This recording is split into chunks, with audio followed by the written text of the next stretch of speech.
नमस्कार भाइयों, my truck automobiles Indore Ashok lane का ऑथराइज वर्कशॉप में आपका स्वागत करता हूं मेरे YouTube channel my truck automobiles में।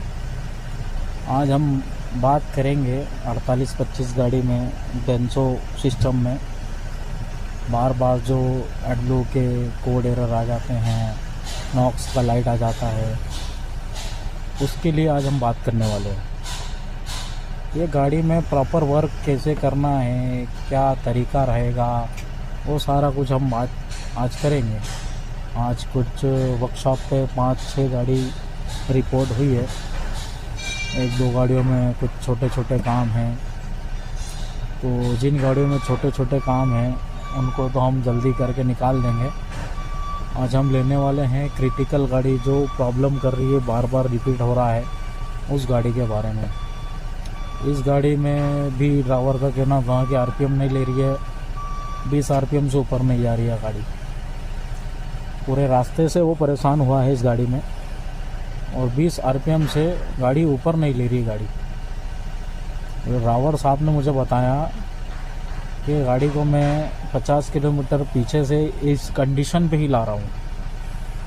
मेरी गाड़ी में आरपीएम नहीं जा रहा था, इसमें लैपटॉप लगाया था तो कुछ छोटा मोटा काम था, कर दिया। बात करते हैं इस गाड़ी के बारे में जो आपको अभी सामने दिख रही है। इस गाड़ी में ड्राइवर से बात हुई थी, तो उसका जो कहना है ये गाड़ी 100-200 किलोमीटर चलती है, फिर नॉक्स का लाइन ग्लो करने लग जाता है। ये जो मीटर पे नॉक्स का लाइट आ रहा है ये बार बार आ जाता है। तो इसमें हमने सबसे पहले लैपटॉप कनेक्ट किया। इसमें जो कोड एरर है P20E7 urea dosing system air pipe plug part, तो इसमें ना लैपटॉप कनेक्ट करने के बाद में एल्यूमिनाइट डीएफ डोजर में आते हैं। यहाँ पर जो कंप्रेस्ड एयर प्रेशर है, कंप्रेस्ड एयर प्रेशर जो है यहाँ पर 400, 200, 300 फ्लक्चुएट हो रहा है। ये 1000 रुपये मेंटेन रहना ज़रूरी है।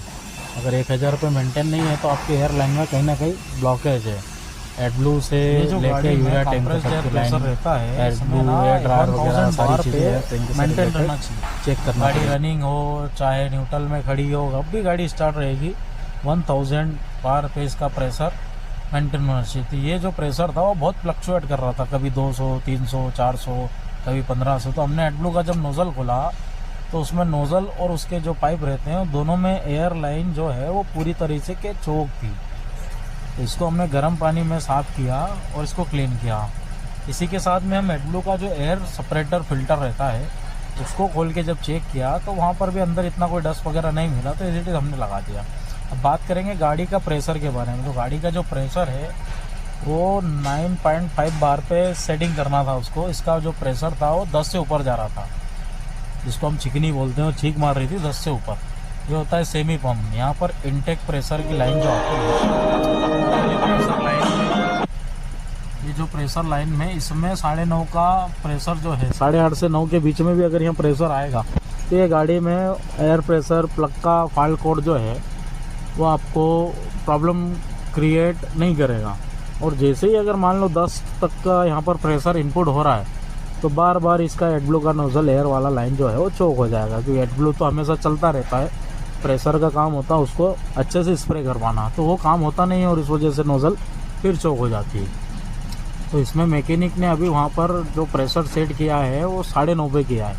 तो यहाँ पर मीटर गेज हमने लगाया, एक मैनुअल गेज है हमारे पास, तो उसको हमने लगाया है। मैनुअल गेज में जो प्रेशर आ रहा है अभी 9.5 पे सेट किया, तो यहाँ पर भी वही आना चाहिए। अगर 10 पे जाएगा तो हम वापस इसका प्रेशर सेट करेंगे। उसके बाद जब तक ये काम हो उसके पहले मैं इसका डाटा अपडेट करना पड़ेगा। एक जो डाटा मेरे पास ऑलरेडी सेव है, तो मेल पे मंगा के इसका डाटा प्लेसिंग करना पड़ेगा, तो वो भी कंप्लीट मैं बता देता हूँ कैसे करना है। ये डाटा सेट मैंने एसीयू में डालना है। तो एसीयू में डाटा सेट डालने के लिए मैंने एसीयू पे क्लिक किया और यहाँ पर जो प्लस का सिंबल है उस पर क्लिक किया। मेरा आईडी पासवर्ड जो भी है मैंने डाला उसमें और वो ओके किया। ओके करने के बाद में डाटा जो है इसमें फाइल एसीयू सिस्टम की वो पूरी रिफ्रेश हो जाएगी। ये वर्ज़न था पहले, अब इसका मैं XGK 02799B वर्ज़न डालने वाला हूँ। तो ये पूरा 100% जैसे ही हो जाएगा तो इसमें डाटा फाइल अपडेट हो गई। अपडेट होने के बाद में हम वापस एक बार प्रक्रिया दोहराएंगे क्या करना है वापस। यह डाटा अभी फ्लैशिंग चल रहा है। जैसे ही डाटा कंप्लीट हो जाएगा उसके बाद हम नेक्स्ट क्या करना है, इसमें एक बार वापस प्रेशर वगैरह चेक करेंगे, मैनुअल डोजिंग भी करेंगे। सेमी पंप है तो सेमी पंप में जाके डोजिंग करेंगे। ये गाड़ी का एसयू जो डाटा प्लेसिंग था वो मैंने अपडेट कर दिया है। अब अपडेट करने के बाद में ये गाड़ी में वापस इसको एक बार डिस्कनेक्ट करना है और कनेक्ट करके वापस कोड एरर देखना है। ये डिस्कनेक्ट किया है। ये डिस्कनेक्ट करने के बाद मैं इसको वापस एक बार लैपटॉप को कनेक्ट करूँगा।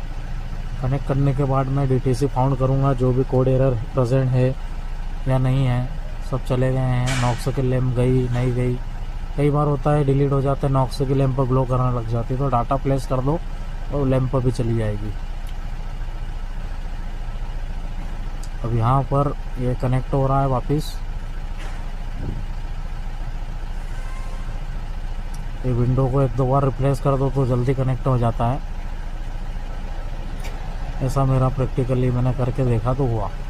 अब यहाँ पर हम मैनुअल डोजिंग चालू करेंगे।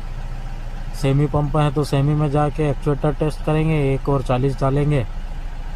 1 40 डालने के बाद में नीचे देखेंगे ये तो टेप प्रेशर जो ये चालू कर दिया मैंने।